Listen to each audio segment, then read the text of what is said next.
Hi, good afternoon. Vince Attardo with Coastline Environmental Solutions. Our topic today is water damage, categories of water damage. There are three specific categories of water damage. Today I'm going to cover category 1, which is considered clean water loss. A clean water loss, an example of one would be tap water. Obviously it's potable water, you can drink it. That is clean water loss. Opposite of clean water loss obviously would be something coming from the trap, such as your toilet. That would be non-clean water, non-drinkable water.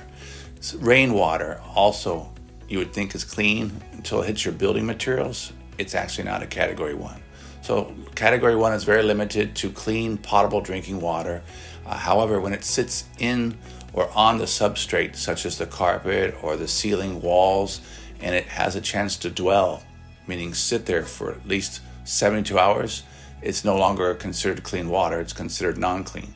Because clean water after 72 hours starts to get stagnated, has bacteria starting to grow, suspect mold starting to grow, it's no longer considered clean. But category clean water you can dry with air movers and use positive pressure. The key is to get on it quickly, get it dry quickly, and a clean water loss is much less expensive because you can dry it without having to take the building apart.